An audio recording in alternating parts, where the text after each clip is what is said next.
Friends, आज हम आपके लिए एक नया टॉपिक लाए। जैसे कि आप लोग तैयारी करते रहते हैं, विभिन्न तरह की परीक्षाएं हैं आपके पास। अभी बीईओ का होने वाला है और जो है यूपी टेट का भी होता है, सीटेट भी होने वाला है और आप देखेंगे शिक्षक भर्ती भी आने वाली है।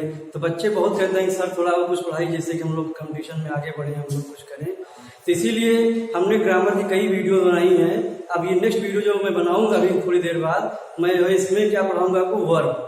क्योंकि वर्ब का कॉन्सेप्ट जो है बहुत पूछा जाता है पेपर में और हम लोग जो है छोटी छोटी गलती जो है कर देते हैं उसमें। तो इस प्रकार से आज मैं इस तरह वीडियो बनाऊंगा कि कोई भी क्वेश्चन आपका आए, कभी भी आप किसी तरह क्वेश्चन को है तुरंत सॉल्व कर देंगे सेकंडों में, बिल्कुल टाइम नहीं लगेगा। आपसे बस यही विनम्र अनुरोध रहेगा कि आप लोग मेरा चैनल को सब्सक्राइब करिए, लाइक करिए और जो है ज्यादा से ज्यादा शेयर करिए ताकि और भी लोगों को कुछ फायदा मिल सके। ठीक है, चलिए हम लोग अब समय वेस्ट नहीं करते अपना। आज हम पढ़ाएंगे आपको अपना टॉपिक जो लिए हैं द वर्ब। ठीक है, वर्ब क्या होता है।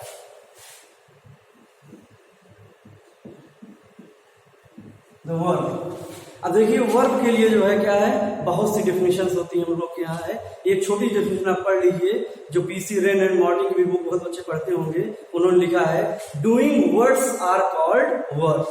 देखिए क्या है, doing words are called verb. ठीक, यानी कि जिन शब्दों से कुछ कार्य होना दिखाई पड़े, उससे बोध हो, जैसे कोई कार्य हो रहा है तो वो क्या कहलाता है, वर्ब कहलाता है। जैसे पढ़ना, लिखना, सोना, उठना, गो, कम, ईट, लाफ एक्सेट्रा, सब जानते हैं आप लोग। चलिए अब इसको हम क्लासिफाई करते हैं कि वर्ब कितने प्रकार की होती है, जो प्राय कंपटीशन पूछा जाता है और बच्चे हमेशा गलती कर देते हैं।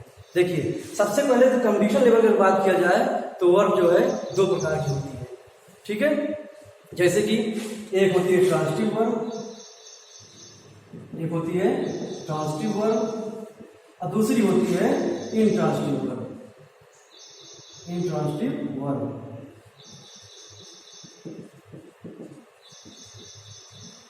ठीक, ये दो प्रकार की होती है। अब देखिए ट्रांजिटिव वर्ब क्या होती है। ट्रांजिटिव वर्ब वो वर्ब होती है जिसमें क्या है, ऑब्जेक्ट आए, यानी a verb which passes through its object is called transitive verb. कैसे, जैसे कह दिया जाए he writes a letter, he writes a letter, वह पत्र लिखता है। ठीक है, यहाँ पे हो सकता है दिखाई दे आपको, हम यहाँ लिख देते हैं इसके लिए, देखिए कोई दिक्कत नहीं है। जैसे लिखा रहेगा ही राइट्स अ लेटर, वह एक पत्र लिखता है। देखिए यार लेटर क्या है, ऑब्जेक्ट है, इसलिए कहा जाए राइट्स क्या है, यहाँ पे जो लिखा गया है राइट क्या है, हमारा ट्रांजिटिव वर्ब है। ठीक है, ऐसे ही कुछ भी हो सकता है, जैसे ही एट मैंगो, उसने आम खाया। अब मैंगोज हो सकता है प्लूरल में, सिंगुलर आर लगा सकते हैं, ही एट अ मैंगो, उसने एक आम खाया। अब देखिए एट क्या है, यहाँ पर वर्ब है, लेकिन कौन सी वर्ब है, ट्रांजिटिव है कि इंट्रांजिटिव है, क्या है। इसको जानने के क्या करेंगे, आगे देखिए इसको ऑब्जेक्ट आया है ना, क्या खाया, ऑब्जेक्ट पढ़ा चुके हैं वीडियो में। तो देखिएगा कि जब व्हाट लगाने से कोई आंसर आता है वर्ब के साथ तो क्या होता है, वो हमारा ऑब्जेक्ट है। आप मान लीजिए तो उसने क्या खाया, ऑब्जेक्ट क्या है, मैंगो। तो ये ट्रांजिटिव वर्ब हमारी कहलाई। ठीक, अब देखिए इंट्रांजिटिव वर्ब क्या होती है। इंट्रांजिटिव वर्ब होती है जिसमें इसका ऑब्जेक्ट ना आए, means a verb which does not pass through its object, यानी ऐसी वर्ब जो अपने ऑब्जेक्ट के साथ ना यूज हो, यानी इसका कोई ऑब्जेक्ट ही ना हो, तो क्या कहलाएगी, इंट्रांजिटिव वर्ब। जैसे ही लाफ्स, वह हंसता है। शी जंप, वह कूदी, जैसे मान लीजिए वह कूदी। इस तरह से जो है ये क्या है, इंट्रांजिटिव वर्ब। ठीक है, अब देखिए पेपर में क्या है, अभी आप देखेंगे तो 2011 वाला जो टेस्ट हुआ था उसमें जो है पूछा गया था, ऐसे लिखा था, मान लीजिए क्या लिखा था, Ram laughs loudly, Ram laughs loudly. अब बच्चे कंफ्यूज कि लाउडली क्या है, तो ऑब्जेक्ट है, क्या है, लाफ्स के बाद आ गया, पूछ लिया कि ट्रांजिटिव वर्ब है कि इंट्रांजिटिव है। निम्नलिखित में से फाइंड करिए कौन सी ट्रांजिटिव, कौन सी इंट्रांजिटिव में आ गया, ट्रांजिटिव कौन सा है। अब बच्चे इसको ट्रांजिटिव कर दिए, गलत हो गया, क्योंकि लाउडली जो है ऑब्जेक्ट थोड़ी है, ये तो एडवर्ब है ना, इसके बता रहा है इसकी विशेषता, क्योंकि ऐसा ऐसा तेज ऐसा धीरे ऐसा, ठीक है। तो ये क्या कहलाएगा, इंट्रांसिटिव वर्ब। ये क्या है, इंट्रांसिटिव वर्ब, ठीक है। चलिए इसके बाद हम देखते हैं, अब और भी डीप में पढ़ते हैं कि वर्ब और क्या होती है। तो हमने बताया कॉन्सेप्ट जो बताया आपको, कैसे कंपटीशन में 1 नंबर क्वेश्चन में आता है, यही पूछा जाता है इसमें कि कौन सी वर्ब ट्रांसिटिव है, कौन सी इंट्रांसिटिव है। अगर ऑब्जेक्ट देखिए हमारा आया है तो वर्ब हमारी ट्रांसिटिव हो गई, और उसके साथ अगर ऑब्जेक्ट नहीं आया है तो इंट्रांसिटिव हो गई। बस इतने ध्यान देना, ट्रांसिटिव और इंट्रांसिटिव, ठीक है। अब चलिए आपको हम और बताते हैं वर्ब के बारे में। चलिए अब हम लोग जो है डीप में पढ़ते हैं थोड़ा, वर्ब क्या है। इसको हम जो है क्लासिफाई कर सकते हैं 2 पार्ट में। देख कैसे, एक होता है हमारा ऑक्सिलरी वर्ब, कुछ बुक में ऐसे मिल जाएगा आपको।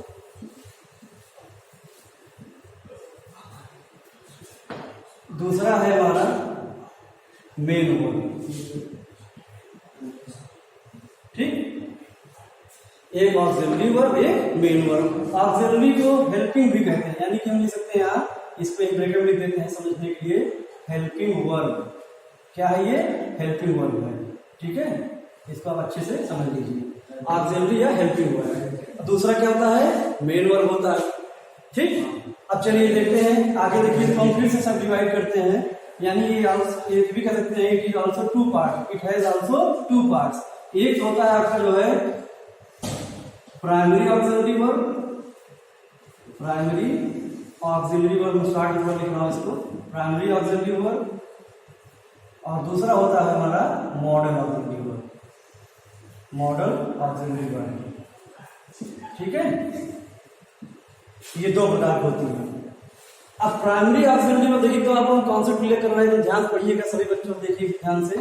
प्राइमरी ऑक्सिलरी वर्ब क्या होता है, इसमें जो है हम कह सकते हैं क्या, 3 प्रकार से डिवाइड कर सकते हैं। जैसे एक होता है डू वर्ब, एक होता है बी वर्ब, सब बताएं, कॉन्सेप्ट देखते रहिए आप लोग। फिर होता है हैव वर्ब। यहां तक दिख रहा है आप लोगों को, समझ में आ रहा है, चलिए देखते हैं। अब डू वर्ब में क्या आएगा, पहला चीज तो डू ले लेते हैं, डज भी आता है और डिड आता है, ठीक। डू डज डिड, ये डू वर्ब में आ गया। और फिर देखिए जो बी वर्ब है हमारा, इसमें कौन कौन आएगा, इज, एम, आर, ये तीनों आ गए। फिर देखिए हैव में कौन आएगा, हैज, हैव, हैड। देखिए कई तरह के बुक है, आपको कई तरह के कॉन्सेप्ट मिलेंगे, लेकिन आपको एकदम इजीली समझाएंगे, इसके बाद आप कोई कंफ्यूजन नहीं रह जाएगा। इसको ध्यान देख लीजिए, डू डज डिड, ये डू वर्ब में आ गया। और जो बी वर्ब है वो इज, एम, आर। और इसमें देखिए पास्ट टेंस अगर जोड़ना चाहे तो और भी होता है, वाज और वर। मतलब हम पूरा लिखते चलिए, आपको कोई छोड़िए नहीं इसमें। देखिए डू डज डिड हो गया डू वर्ब में, बी वर्ब में हो गया इज, एम, आर, वाज, वर हो गया। और हैव वर्ब में हैज, हैव, हैड, ठीक। ये पूरा कंप्लीट हो गया आपका प्राइमरी ऑक्सिलरी वर्ब। अब मॉडल देखिए, मॉडल कितनी संख्या है, 13 है। बुक में कुछ में 13 लिख दिया गया है, और उसको गिनेंगे आप 13 आएगा भी। देखिए मैं लिखने की कोशिश कर रहा हूं। जैसे आपका क्या है, विल है, इसका पास्ट टेंस वुड होता है, ये भी मॉडल में होती है। 1 2 हो गया, ऐसे देखेंगे। शैल है, शुड होता है, कैन है, कुड होता है पास्ट टेंस इसका, देखते जाइएगा। मे है, माइट होता है, ठीक। और क्या बचा, फिर बचेगा ऑट, ऑट टू का यूज करते हैं, यूज टू का यूज करते हैं, ठीक है। और क्या है इसके, नीड भी है, नीड लगाते हैं। गिनिए कितना हुआ, देखिए डेयर भी एक है, 13 कुल होंगे। अगर आप देखेंगे तो यहाँ पर नीड टू का यूज भी करते हैं साथ में, तो देखेंगे 30 हो जाएगा। 1 2 3 4 5 6 7 8 9 10 11 12। एक और भी होती है माइट, मस्ट भी होती है। देखिए मस्ट यूज हो जाएगा इसमें। एक इसमें छूट रहा था आपका मस्ट। अब आप देखेंगे 30 पूरा हो गया। यानी हम कह सकते हैं मॉडल ऑक्सिलरी वर्ब का पूरा कितना होता है, 13 नंबर। पूछा जाएगा कितने होते हैं, 13। हमने लिख के दिखा भी दिया आपको, ठीक है। ये आप देख सकते हैं। इस प्रकार से ये ऑक्सिलरी वर्ब कॉन्सेप्ट था, ये समझ में आ गया। अब डू डज का यूज कहाँ करना है, डिड कहाँ करना है, इन सबका यूज जो है हम आपको टेंस में पढ़ाएंगे आगे, ठीक है। अब चलते हैं मेन वर्ब की तरफ। मेन वर्ब देखिए क्या होता है हमारा, मेन वर्ब जो होता है, जो हम प्रायः क्रियाएं करते हैं, काम करते समय, पढ़ा रहा हूं, पढ़ाना क्या है, मेन वर्ब है। ठीक है, टीच है, लाफ है, रन है, ईट है, राइट है, लुक, लाफ एक्सेट्रा, बहुत से होते हैं, सब मेन वर्ब है। ठीक है, इसमें आपको हम एक कॉन्सेप्ट बता देते हैं, बहुत अच्छा चीज है कि मेन वर्ब, जैसे मान लीजिए हमारा कोई गो है, एक वर्ब है गो, जाना। जब ये अपने प्रारंभिक रूप में रहती है, अब एक और ले लेते हैं, जैसे डू ले लिया, और एक ले लेते हैं जैसे राइट ले लिया। चलिए 2-3 एग्जाम्पल ले लिए, बहुत इतना। अब जैसे ये सब क्या है, अपने प्रारंभिक रूप में है, यानी कि इनिशियल फॉर्म में है, रूट वर्ड इनको कह सकते हो वर्ब का। ये हमेशा क्या होती है, प्लूरल फॉर्म में। किसमें होती है, प्लूरल फॉर्म में होती है।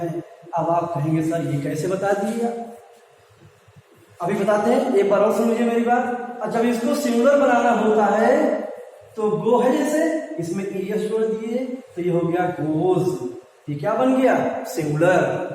राइट लिखा बेटा, ध्यान दीजिएगा जो बताने जा रहा हूं, बहुत अच्छा कॉन्सेप्ट है। राइट है तो इसमें एफ लगा था, ईएस जोड़ दिए, ई लगा था, एस जोड़ दिए, राइट हो गया।